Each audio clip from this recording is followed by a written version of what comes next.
వెతలు తీరును, కృపలు దొరుకును, సాటి లేనిది యేసుని నామం. యేసునామమే మధురం, మదిలో తలచిన ధన్యం. యేసునామమే మధురం. ప్రభువునందు ప్రియమైన దేవుని బిడ్డలారా, నేటి వాక్య ధ్యానానికి ముందు యేసే అన్నదాత అనే కార్యక్రమాన్ని గుర్చిన వివరాలు చెప్పి కొలసీ పత్రిక వాక్య ధ్యానం చేస్తాను. మీరు మీ పరిశుద్ధ బైబిల్ గ్రంథాన్ని, ఒక నోట్బుక్ని మీతో ఉంచుకోవటం అలవాటు చేసుకోండి. ప్రార్థన చేస్తాను, వివరాలు చెబుతాను. మమ్మలను మిక్కిలిగా ప్రేమిస్తున్న తండ్రి, వందనాలు, స్తోత్రాలు. మీ వాక్యము ద్వారా మాతో మాట్లాడండి. సంఘము చేయవలసిన పనులు సంఘము చేయనట్లుగా మేము ఉద్యమిస్తున్నాం. అది మాతోనే ప్రారంభిస్తున్నాం. ఆశీర్వదించండి. ప్రేక్షకులు ఈ దినం ప్రత్యేకంగా దీవెన పొందినట్లు చేయండి. యేసునామమున వేడుచున్నాం తండ్రి, ఆమేన్.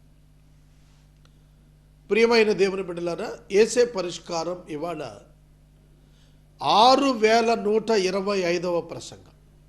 ఇది దేవుని కృపా సహాయం వల్ల జరుగుతుంది. ప్రతి మాసము ఒక ఎపిసోడ్ మీ కుటుంబం నుండి ఇచ్చి బైబిల్ గ్రంథాన్ని 3వ పర్యాయం పూర్తి చేయటానికి సహకారం అందించండి. ఆశీర్వదించబడండి.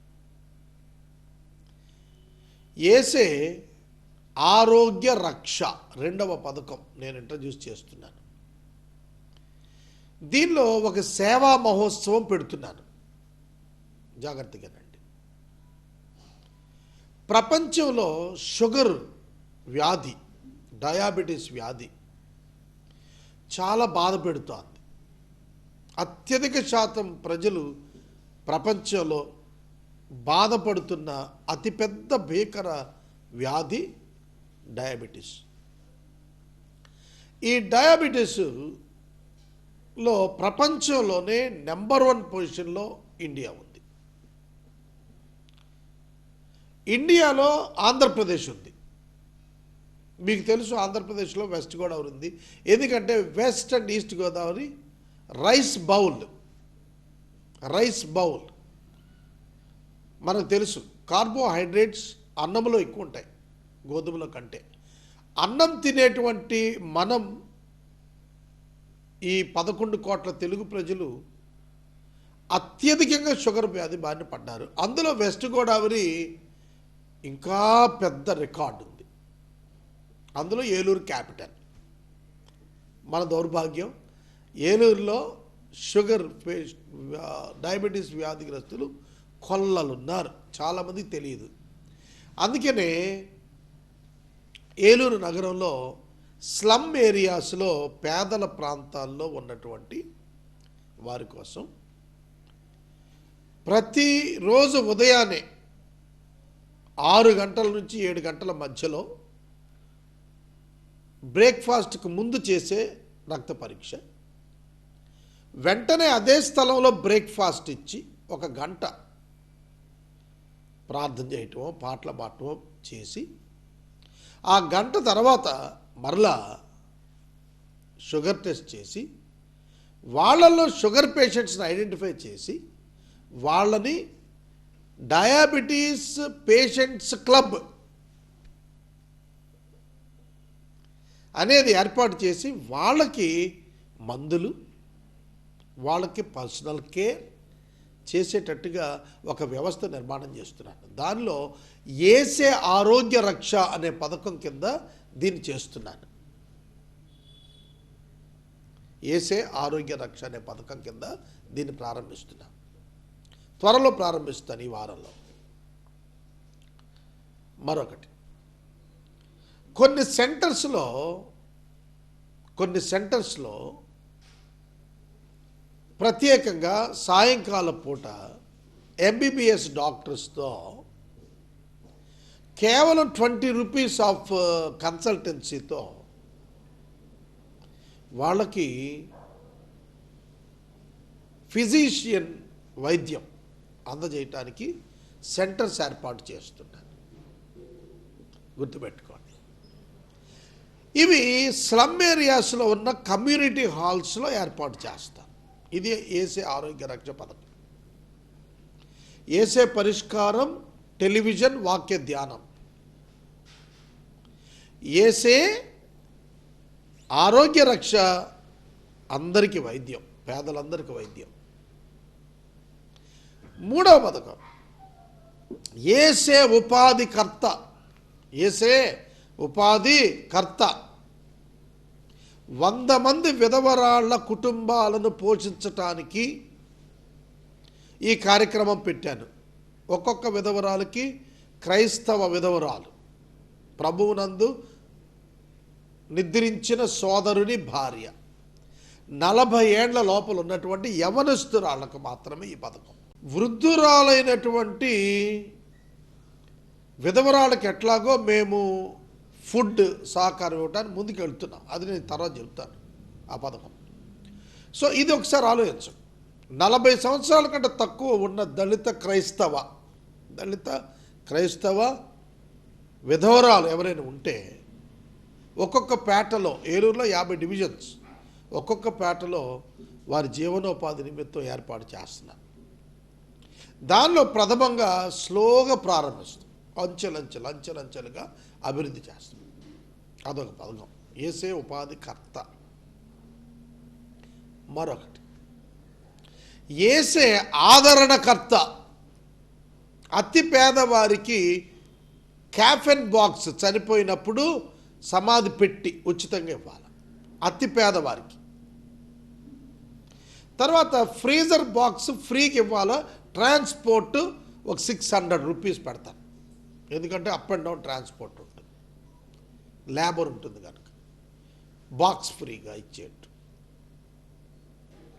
అలాగే ఒక టెంట్, ఒక చైర్స్, ఒక 25 to 50 chairs, coffin box, freezer box, ఈ ఆదరణ చేస్తుంది ఇదంతా కూడా. కాబట్టి ఆదరణకర్త ఈ కార్యక్రమం పేరు, ఏసే ఆదరణకర్త.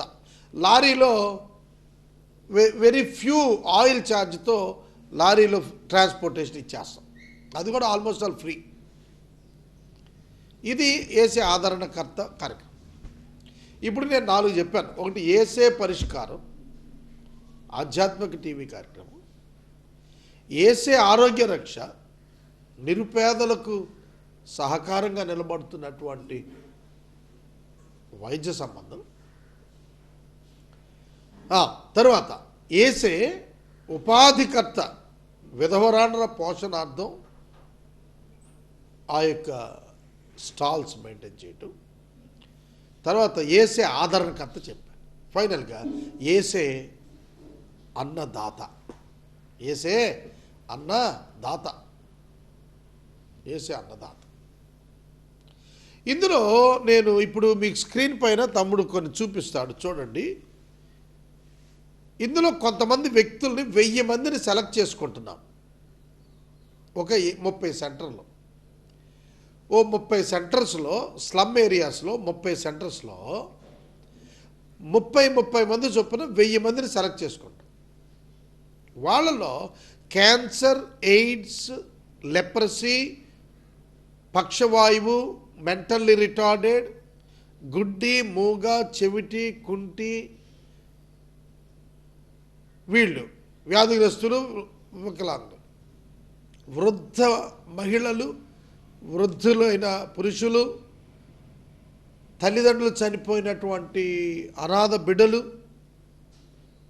విధవరాండ్రు, వీళ్ళందరినీ పోషించడానికి ఏసే అన్నదాత 1000 మందిని పోషిస్తాం రోజుకి. ఏసే అన్నదాత at the rate of 1 lakh అని పెట్టాను. అంటే అర్థం ఏంటంటే 1,00,000 మందికి భోజనం పెట్టాం. అందులో ఇప్పటికి 70,000 మంది వరకు పెట్టేశాం. ఇంకో 30,000 మందికి పెట్టినాక 2 లక్షలు, ఆ తర్వాత 3 లక్షలు. అట్లా ఏసే అన్నదాత పథకం అట్లా కొనసాగుతూ ఉండాల. దానిలో భాగంగా మీరు నాతో చేతులు కలపాలి. దానికోసం నేను చేసింది ఏంటంటే ఒక కుటుంబంలో ఉన్న ఒక కుటుంబం ఏదో విధంగా ఒక కుటుంబం చిల్డ్రన్స్ క్లబ్లో 12 సంవత్సరాల లోపల వాళ్ళని మీరు జాయిన్ చేయొచ్చు. యంగ్ పార్ట్నర్స్ క్లబ్లో 12 నుంచి 18 వరకు ఉన్నవాళ్ళు, 18 to 60 ఇయర్స్ ఉన్న వాళ్ళని మెన్ అండ్ ఉమెన్స్ క్లబ్లో జాయిన్ చేయొచ్చు. 60 పైబడిన వాళ్ళు సీనియర్ సిటిజన్ క్లబ్లో జాయిన్ అవ్వచ్చు. జాయిన్ అయ్యింది ఎందుకు ఈ క్లబ్ అనగా, ఆహార ముడి పదార్థాలు దాత మీరు 5 కిలోల green bell white rice bag దొరుకుతుంది, 250 రూపాయలు లోపల ఉంటుంది. 25 కిలోల గ్రీన్ బెల్ వైట్ రైస్ ఉంటుంది, అది 1150 రూపాయలు, 1200 ఉంటుంది. మీరు ఎంతైనా ఇవ్వచ్చు, 5 కేజీల నుంచి 25 కేజీల లోపల ఎంతైనా ఇవ్వచ్చు. మీరు ఇవ్వగలిగితే ఎక్కువ ఇవ్వచ్చు. అలాగా ఆనియన్స్ ఉల్లిపాయలు, తామరెండు చింతపండు, ఆయిల్ నూనె, గ్యాస్ సిలిండర్స్, నెయ్యి, కోడిగుడ్లు, కందిపప్పు, సండేస్ చికెన్ కూడా ఇవ్వచ్చు. It's matter of 5 kilos, minimum 5 kilos అండి. You are eligible for club. Minimum 5 kilos. These are anything. మీరు ఎక్కువ ఇవ్వండి, అది మీ ఇష్టం, కానీ 5 కిలోలు తక్కువ కాకుండా ఇవ్వండి. ఉల్లిపాయలు 5 కేజీలు ఇచ్చారు అనుకోండి, 100 రూపాయలు అవుతుంది అంతే. అర్థమవుతుందా మీకు నేను చెప్పింది? ఈ మహా ఉద్యమంలో మీరు రండి, మీరు కూడా భాగస్తులు అవ్వండి. యేసు ప్రేమ లోకానికి చాటడానికి నేను ఇది పెట్టాను. యేసే అన్నదాతలో ఈ క్లబ్లో చిల్డ్రన్గా, యంగ్ పార్ట్నర్స్గా, విమెన్గా, మెన్లా, సీనియర్ సిటిజన్స్గా ఉన్న మీరు 100 రూపాయలతో 5 కిలోలు ఉల్లిపాయలు ఇవ్వలేరా? ఒక డజన్ కోడిగుడ్లు ఇవ్వలేమా 50 రూపాయలతో? Come and join what little you may give. 5 రొట్టెలు 2 చిన్న చేపలు. ఇవాళ మనం అది కాస్ట్ వేస్తే 100 రూపీస్ వస్తుంది. చిన్న చేపలు 150 వస్తుంది. Can't you do that from all your family? మీ కుటుంబం అంతటి మీద చేయలేరా? సులువుగా చేయొచ్చు. Every family can do that. ప్రతి కుటుంబం చేయొచ్చు. దీనికోసం యేసే అన్నదాత @ 1 lakh పెట్టాం. 1,00,000 అయిపోగానే ఒక చిన్న సంబరం చేసుకుందాం. 2 లక్షలు అయిపోగానే ఇంకో చిన్న సంబరం చేద్దాం. అట్లా సంబరాలకి టైం ఉండదు, ఎందుకంటే అది విస్తరిస్తుంది. అట్లా పెరగాల స్లోగా. ఒక మొక్క విత్తనం పుట్టి పెరిగి ఎదిగినట్టుగా మీరు ఫలించాలని ప్రభు చెప్పాడు. ఇదే ఫలించడం అంటే. కనుక ఈ 5 పథకాలు నేను చేస్తున్నాను. వీటిలో మీ సహకారం కోరుతున్నాను. ప్రార్థన చేసుకొని వాక్యాన్ని ప్రారంభించుకుందాం. పరిశుద్ధుడా, మీకు వందనాలు, స్తోత్రాలు చెల్లిస్తున్నా. మీ పేరిట ప్రారంభిస్తున్న ప్రతి పనిని మీరు కొనసాగించి ప్రజ్వలింపజేయమని అడుగుతున్నా. కొలసీ పత్రిక ధ్యానం మాకు దీవెనగా ఇవ్వండి. యేసునామమున నడుచున్నాం తండ్రి. ప్రియమైన దేవుని బిడ్డలారా, కొంచెం ఎక్కువ సమయం ఇవాళ నియర్లీ 50% ఆఫ్ ద ప్రోగ్రామ్ మేము చేసే యాక్టివిటీ గురించి చెప్పాను. మీరంతా కూడా భాగస్తులు అవ్వాలని, మీకు దేవుని కార్యాలు తెలియాలి సాక్ష్యంగాని మీ ముందు ఉంచాను. కొలసీ పత్రిక 3వ అధ్యాయము, కొలసీ పత్రిక 3వ అధ్యాయం 4వ వచనం మీ ఎదుట ఉంచుకోనండి.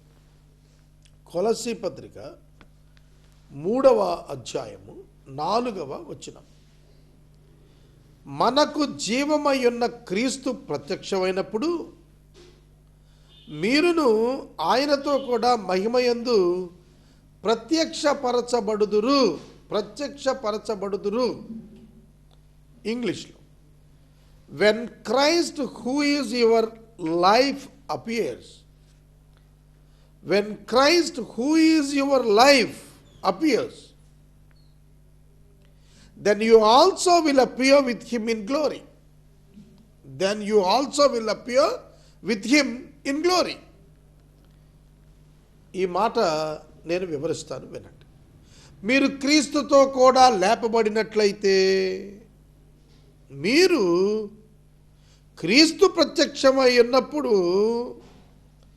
మీ జీవమై ఉన్న క్రీస్తును బట్టి ఆయన యందు మీరు మహిమలో ప్రత్యక్షపరచబడతారు. ఏమిటి దీని అర్థం? క్రీస్తు ప్రత్యక్షం అవటం, మీరు ఆయనతో కూడా మహిమ యందు ప్రత్యక్షపడటం, ఇదంతా ఏంటి అసలు? యేసు ప్రభు చనిపోయాడు, సమాధి చేయబడ్డాడు, అవునా? తిరిగి లేచాడు, పరలోకానికి వెళ్ళాడు. ఇది బైబిల్ చెబుతుంది. Then what next? ఆ తర్వాత ఏంటి? ఇప్పుడు ఆయన పరలోకానికి వెళ్ళాడు, past tense. Then what about the future tense? Then what about the future tense? భవిష్యత్ ఏంటి? నిరీక్షణ. నిరీక్షణ కలగబోవునది, నిర్దిష్టంగా కలుగబోవునది ప్రభు తెలియపరచారు. ఏం జరగబోతోంది మీకు? If you are a believer, నువ్వు క్రైస్తవుడు అయితే, విశ్వాసం అయితే, what is going to happen? What is your destiny? ఏమిటి మీ గమ్యం? ఎక్కడ ఏం జరగబోతోంది మీకంటే, మీరు మహిమలో ప్రత్యక్షత పొందబోతున్నారు. ఇంకా మనం ఎవరు చచ్చిపోలేదు, సమాధి చేయబడలేదు. కానీ దేవుడు తన సేవకుడి ద్వారా ముందే చెప్పేస్తున్నాడు. ఏమని? విశ్వాసులారా, మీరు యేసుక్రీస్తు వచ్చినప్పుడు ఉన్నపాటున, రెప్పపాటున మీరు మార్పు పొందుతారు. ఒకవేళ మీరు చనిపోతే సమాధులు తెరవబడి ఆయన స్వరము విని లేచొచ్చేస్తారు మహిమదేహాలతో. మనము మహిమయందు ప్రత్యక్షపరచబడతాము. అర్థమవుతుందా? There is a hope of resurrection and glorification. There is the hope of resurrection and glorification. పునరుత్థానము, మహిమపరచబడటము వాగ్దానముగా విశ్వాసులమైన మనందరికీ ఇవ్వబడింది. రోమాపత్రిక దయచేసి చూడండి, 8వ అధ్యాయం. రోమాపత్రిక 8వ అధ్యాయంలో 28వ వచనం మొదలు చదువుతాను. ఎందుకనగా తన కుమారుడు అనేక సహోదరులు జ్యేష్ఠుడయ్యేటట్లు దేవుడు ఎవరిని ముందుగా ఎరిగెనో, చూడండి వినండి, దేవుడు ఎవరిని ఎరిగెనో వారిని ముందుగా నిర్ణయించెను. దేవుడు ముందుగా ఎవరిని ఎరిగెనో వారిని ముందుగా నిర్ణయించెను. ఎందుకు నిర్ణయించెను? తన కుమారునితో సారూప్యం గలవారవటానికి, తన కుమారునితో సారూప్యం కలిగిన వారు అవటానికి.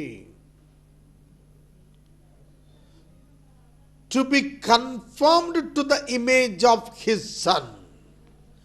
To be confirmed to the image of his son. మనం కూడా దేవుని కుమారులముగా మారునట్లుగా ముందుగా నిర్ణయించాడు. దేవుడే ముందుగా నిర్ణయించాడు. అర్థమవుతుందా వాక్యము? మిమ్మలను దేవుడు ముందుగా నిర్ణయం చేసుకున్నాడు, ముందుగా ఎరిగి ఉన్నాడు. నిర్ణయించుకున్న దేవుడు ఏం చేశాడట? ముందుగా నిర్ణయించుకున్నవాడు పిలిచెను. 30 వచ్చును. ఎవరిని ముందుగా నిర్ణయించను? వారిని పిలిచెను. ఎవరిని ముందుగా నిర్ణయించిన వారిని పిలిచెను. ఎవరిని పిలిచెనో వారిని నీతిమంతులుగా చేసెను. ఎవరిని నీతిమంతులుగా తీర్చెనో వారిని మహిమపరిచెను. ఎవరిని నీతిమంతులుగా తీర్చెనో వారిని మహిమపరిచెను.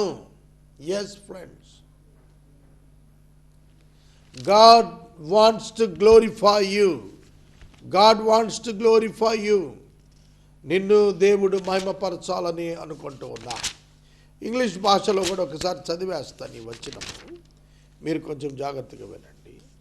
And those whom he predestinated he also called, and those whom he called he also justified, and those whom he justified he also glorified.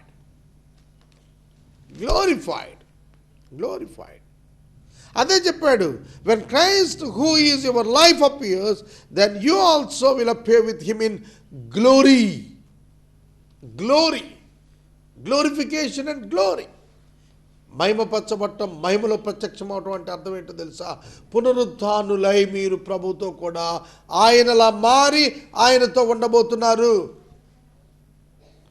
This is the status you are going to receive. ఇది నువ్వు రేపు పొద్దున పొందబోయేటువంటి నీ హోదా, నీ స్థితి, నీ హోదా మరియు నీ స్థితి. ఎస్, ఇది మీకు అర్థం కావాలి సహోదరుడా, సహోదరి. మీరు క్రీస్తుతో కూడా లేపబడిన వారైతే పైనున్న వాటిని వెతకండి. ఎందుకంటే మీరు యేసుక్రీస్తు వలె మారి యేసుక్రీస్తు ప్రభువు ప్రత్యక్షతలో ఆయనతో పాటు ఉండి ప్రత్యక్షపరచబడిన వారు ఉంటారు. కాబట్టి మన యొక్క నిరీక్షణ యేసుక్రీస్తు, మన నిరీక్షణ యేసుక్రీస్తునందు పునరుత్థానము. ఇది జరగాలి అంటే ఏం చేయాలి మీరు? ఇది జరగాలి అనంటే భూ సంబంధమైన వాటి మీద మనసు పెట్టుకోకూడదు. ఏమి తిందుమా, ఏమి త్రాగుదమా, ఏమి ధరించుకుందుమా, ఎక్కడ నివసించుదుమా అనే ఆలోచన విడవండి. ఈ ఆలోచన విడిచిపెట్టండి. మన భౌతిక సంబంధమైన జీవితం ఎట్లా ఉంది అనేది ప్రక్కన పెట్టండి. సమూయేలు మొదటి గ్రంథము 2వ అధ్యాయములో హన్నా ప్రార్థనలో 5వ వచనంలో ఆవిడ చెప్పిన మాట ఏమిటి? ఆకలి గొనిన వారు ఆకలి తీరా తిందురు అంటూ కొన్ని విశేషాలు తల్లి మాట్లాడేది. అవేమిటో ఒకసారి మనం చూద్దాం. 1 Samuel 2nd chapter, మొదటి సమూయేలు గ్రంథము. ఎందుకంటే అప్పుడు సమూయేలుని తీసుకెళ్ళి ఏలీ దగ్గర వదిలిపెట్టి వచ్చింది అమ్మ. ఆవిడ ఏమని మాట్లాడుతుందంటే, ఆవిడ యెహోవా దారిద్ర్యమును ఐశ్వర్యమును కలుగ చేయువాడు అని మాట్లాడి. అదేంటండి? యెహోవా దారిద్ర్యము కలుగు చేయువాడు, యెహోవా ఐశ్వర్యము కలుగు చేయువాడు.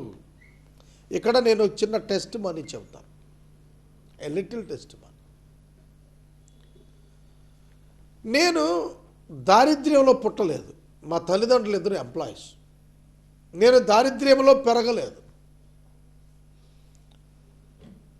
మేము దారిద్ర్యంలో ఎన్నడూ లేము. అయితే దారిద్ర్యము యొక్క ఎక్స్పీరియన్స్ ఎట్లా ఉంటుందో దేవుడు నాకు చూపించాడు. దారిద్ర్యము యొక్క ఎక్స్పీరియన్స్ అంటే క్లోజ్డ్ డోర్స్ ఫర్ ఎవ్రీథింగ్ ఎట్లా ఉంటుందో నేను చూశాను. God has shown me that worst experience in my life, but it is the blessing. I recognize it as the blessing. అలాగే దారిద్ర్యం ఐశ్వర్యవంతులు కూడా దేవుడే చేస్తాడు. ఈ ఎక్స్పీరియన్స్ కూడా చూశాను నేను. నా ప్రమేయం లేకుండా నేను ఐశ్వర్యవంతుడు అవటం చూశాను, నా ప్రమేయం లేకుండా నేను దరిద్రుడైపోవటం కూడా చూశాను. అర్థమైందా? నా ప్రమేయం లేకుండా నేను దరిద్రుడిని అయ్యాను, నా ప్రమేయం లేకుండా నేను ఐశ్వర్యవంతుని అయ్యాను. ఈ 2 అనుభవాలు నేను చూశాను. ఈ 2 దేవుని వలననే కలిగినవి అనేది నాకు అర్థమైంది. ఇప్పుడు మీరు చెప్పండి, భూ సంబంధమైన వాటి మీద మనస్సు పెట్టుకున్నంత మాత్రాన దారిద్ర్యం రాకుండా ఉంటుందా? భూ సంబంధమైన వాటి మీద మనసు పెట్టుకోకుండా ఉన్నంత మాత్రాన ఐశ్వర్యం కలుగుద్దా? కాబట్టి God is not talking about the financial status relating with the spiritual status. అర్థం చేసుకో. నీ ఆధ్యాత్మిక విషయానికి నీ భౌతికమైనటువంటి పరిస్థితికి సంబంధం లేదు. దావీదు పశువుల కాపరిగాను భక్తిగానే ఉన్నాడు, రాజుగా భక్తిగానే ఉన్నాడు. సౌలుగా ఉన్నప్పుడు పౌలు గారు ధనవంతుడిగా ఉన్నప్పుడు భక్తిగా ఉన్నాడు. ప్రభువును ఎరిగిన తర్వాత పేదవాడైనా కూడా దేవుడి పట్ల భక్తిగా ఉన్నాడు.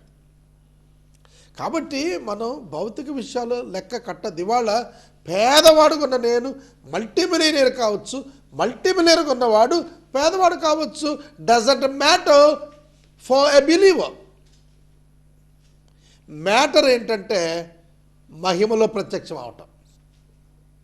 కానీ మనం ఏంటంటే ఏదైతే అవసరమో దాన్ని వదిలి ఏది అవసరం లేదో దాన్ని పట్టుకున్నాం మనం. ప్రభు అందుకే హెచ్చరిక చేస్తున్నాడు, భూసంబంధమైన వాటి మీద మనసు పెట్టుకోకండి. పరలోకములో ఉన్నటువంటి ఆ ప్రభువు మీద మీ మనసు పెట్టుకోండి. Fill your mind with scripture and Jesus and spirit of God and the fruit of God. దేవుని యొక్క ఫలమైనటువంటి నీతి, ప్రేమ, దయాళుత్వం, మంచితనం, ఆశా నిగ్రహం, వీటితో నీ మనసు నింపుకో. Fill with the fruit of spirit. అది దేవుడు నిన్ను కోరుతున్నాడు.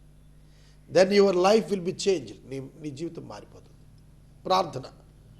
మమ్మల్ని మిక్కిలిగా ప్రేమిస్తున్న తండ్రి, వందనాలు, స్తోత్రాలు. వాక్యము విన్న బిడ్డలను దీవించండి నాయన. నాకు మీరు ఇస్తున్న తలంపుల ప్రకారం నేను ప్రారంభిస్తున్న ప్రతి పనిని నీరు కట్టి ఫలింప చేయండి. యేసునామమున నడుచున్నాను తండ్రి, ఆమేన్. తండ్రి అయిన దేవుని ప్రేమ, కుమారుడైన యేసయ్య కృప, పరిశుద్ధాత్మ దేవుని యొక్క అన్యోన్య సహవాసం సదా మనకు తోడైనగాక, ఆమేన్.